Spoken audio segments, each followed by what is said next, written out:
os movimentos do primeiro trimestre do ano e o que esperar à frente, incluindo um grande vencimento de título público em maio.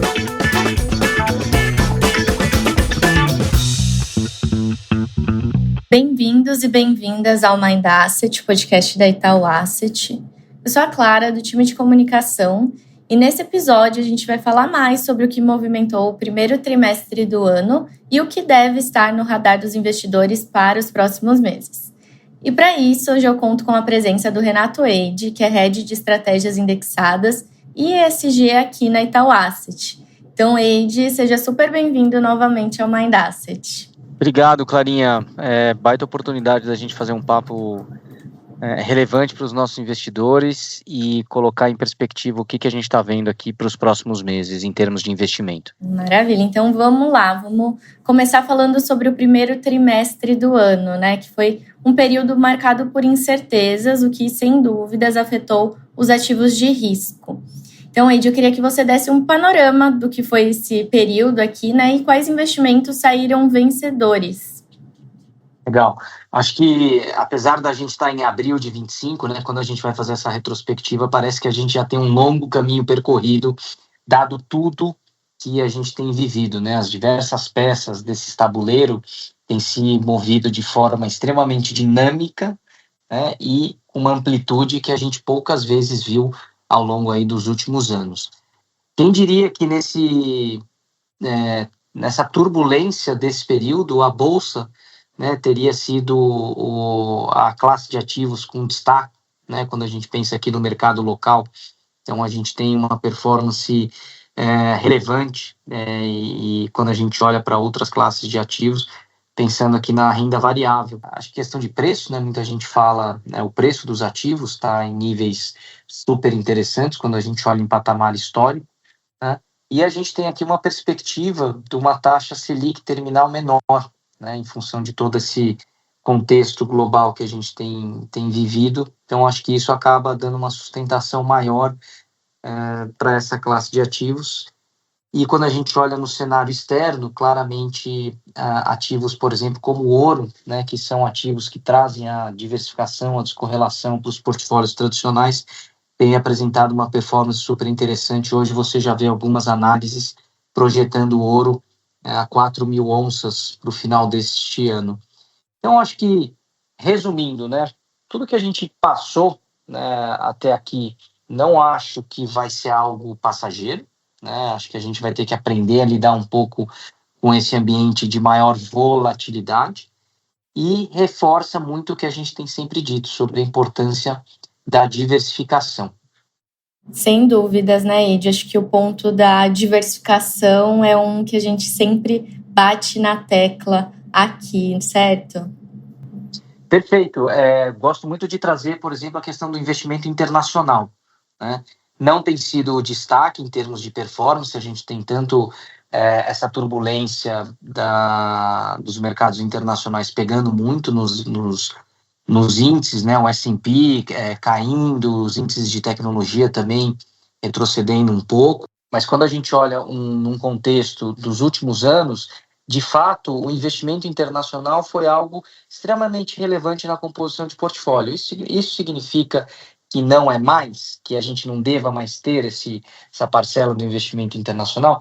Pelo contrário, né, acho que tem muita gente que ainda não tem, que talvez possa se fazer valer dessa queda que a gente tem observado, sempre tomando cuidado e consideração com o objetivo e perfil de investimento de cada um que está aqui nos escutando.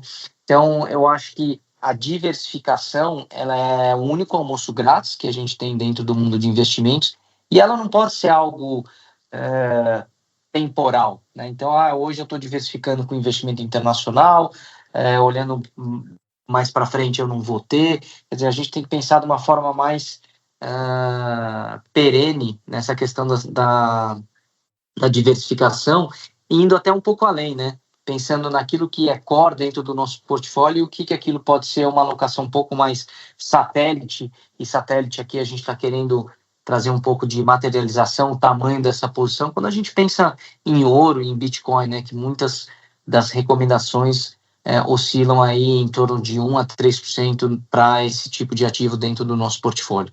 Legal, Eide, acho que é como você falou, né? São vários vetores aqui que a gente consegue alocar em conjunto em uma carteira de investimento quando a gente olha o portfólio como um todo, né? E falando um pouquinho mais de perspectiva, olhando para frente, a gente tem a condução, né, da política monetária, seja aqui no Brasil, seja aqui nos Estados Unidos, a guerra tarifária, né, que está acontecendo aqui e tem movimentado e trazido volatilidade para os mercados globais como um todo. Como é que está a sua visão para os ativos quando a gente olha para esses dois cenários, né? Seja localmente, seja globalmente? Eu acho que é o momento da gente ter muita cautela e muita paciência em qualquer decisão de investimento que a gente vai ter. A gente está aqui dia após dia aprendendo que o resultado final de tudo isso ainda vai demorar um certo tempo para se materializar. A gente ainda não tem uma clareza, né, da onde a gente vai estar daqui a 3 meses, daqui a 6 meses. E a gente sabe que muito provavelmente não vai ser no lugar que a gente está hoje. E, além disso, tem a questão da trajetória. Quais são os caminhos que a gente vai percorrer? Então, quando a gente pensa em toda essa incerteza, a gente precisa ter muita cautela em qualquer decisão que a gente vá tomar. Acho que, sem dúvida nenhuma, é um ambiente para a gente ter menos certeza e saber quais são as perguntas certas para serem feitas. Uma vez colocado isso, né, volto naquela questão do investimento internacional. A gente sabe da importância dessa parcela para a questão da diversificação. Então, para aquele investidor que não tem e que isso pode ajudar dentro do seu objetivo de investimento, dentro do seu perfil, acho que é um bom momento para fazer essa reflexão, né?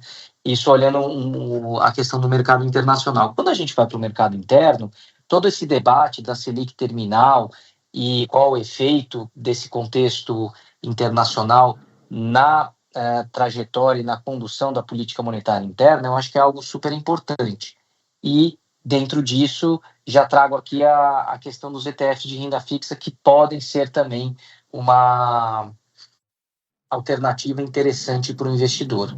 Certo, eu queria até mesmo puxar esse gancho, porque a gente está aqui, né, há exatamente 1 mês de distância de um vencimento relevante de título público, mais especificamente da NTN-B, que vai acontecer em 15 de maio. E aí, falando, né, sobre os ETFs de renda fixa também, quando a gente olha para esse vencimento, a gente sabe que ele traz um fluxo de pagamento importante para os investidores, né? Como é que eles podem utilizar esses recursos quando a gente fala dos ETFs de renda fixa, Eide? Perfeito. Aqui acho que tem dois pontos, como você colocou, né? Tem o investidor que vai receber o pagamento de cupom das NTNBs que vencem em anos ímpares. Então, todo investidor que tem esse título vai receber um dinheiro na sua conta, e tem aquele investidor que carregou até o vencimento a NTNB 2025, que também vai receber um recurso. Claro que a primeira questão é saber se ele vai precisar ou não daquele recurso, né? Porque se ele precisar, ele vai endereçar onde ele tem essa demanda. Se ele não precisar desse recurso, acho que considerando tudo aquilo que a gente falou, né, e entendendo que esse recurso é proveniente de uma alocação em renda fixa, eu acho que os ETFs de renda fixa são algo que valem a pena ser considerados, né? Então, tanto na parte pré-fixada como o ETF IDKA11, é um ETF composto por títulos do Tesouro pré-fixados com vencimento em torno de 3 anos, acho que é algo interessante dado esse contexto e dado esse cenário que a gente comentou, como também o ETF B5P211, na parte de inflação. É um ETF que vai ser composto por títulos IPCA+, do Tesouro, com vencimento de até 5 anos. Né? Acho que é algo relevante aqui para o investidor entender e se aprofundar, se quiser, também lá no nosso site, no itinal.com.br, tem todas as informações a respeito desses ETFs.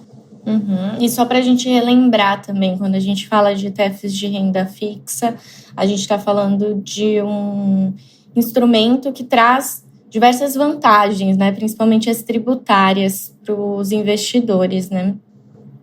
Perfeito. O investidor já começa com uma tributação de 15%, independente do prazo que ele fique aplicado. Então, isso é algo muito vantajoso para o investidor, ainda mais nesse ambiente que a gente está vivendo, né, onde a gente está sempre buscando novas alternativas e novas formas de se posicionar nas diversas classes de ativos. Não tem IOF, também acho que é um ponto importante. O reinvestimento dos cupons ele vai acontecer sem a incidência do imposto de renda. Isso é algo extremamente benéfico para o investidor quando a gente olha o efeito composto, né, de se reinvestir sem a incidência do IR. Custo de transação no nosso site, como eu comentei no itinal.com.br, vocês podem ver que o custo de transação é algo super baixo. E também a questão do DARF, né, que a gente sabe que é uma dor do investidor que está ali em operação de corretora. O investidor não precisa fazer esse recolhimento do DARF, que é realizado diretamente pela corretora. E para a turma visualizar todas essas vantagens, Clarinha, nesse link que a gente está disponibilizando, é uma coluna que eu escrevi lá para a turma do Ion, que tem uma figura mostrando todas essas vantagens, facilidades. Inclusive, a gente faz uma simulação do fato do ETF não ter come-cotas vis-à-vis fundos de renda fixa que tem come-cotas. Então, acho que são várias vantagens. Para quem quiser saber mais, é só clicar aqui nesse link e aprofundar. Maravilha, vamos deixar então o link com certeza na descrição do episódio, assim como o site, né, o itinal.com.br, para que você consiga saber mais informações sobre os ETFs da Itaú Asset. E aí, Eide, só para a gente finalizar esse episódio, né, se você puder resumir aqui o que os investidores devem ter no radar para esse próximo trimestre, o que você diria para além, né, desse vencimento também importante que vai acontecer aí no próximo mês? Perfeito, Clarinha. Acho que a questão da diversificação segue sendo extremamente relevante, né? A gente vê aqui o investimento internacional não performando nesse início de ano, mas não acho que seja algo para a gente descartar, pelo contrário, acho que é algo extremamente importante da gente seguir tendo dentro do nosso portfólio. E aí, cada um vai ter a proporção que melhor atende o seu objetivo de investimento, né? Não existe um número mágico, não existe uma regra que consiga endereçar todas as demandas em termos de exposição internacional nos portfólios.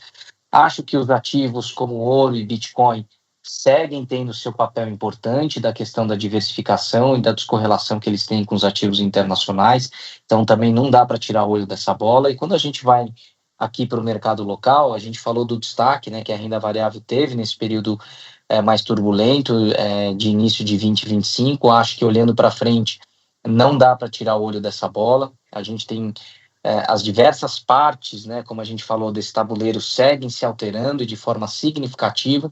Então, eu acho que a gente tem que saber dosar muito bem cada uma dessas alocações para conseguir trilhar um caminho de forma consistente nesses mares turbulentos que a gente tem navegado e que eu acho que seguirão, né? Acho que se dá para falar alguma coisa é que este ambiente mais instável que a gente tem vivido, ele vai ter uma vida um pouco mais longa do que a gente achava anteriormente. Então, tá certo, Eide, acho que é isso, né? Bastante coisa para a gente monitorar e continuar aqui trazendo para os nossos ouvintes.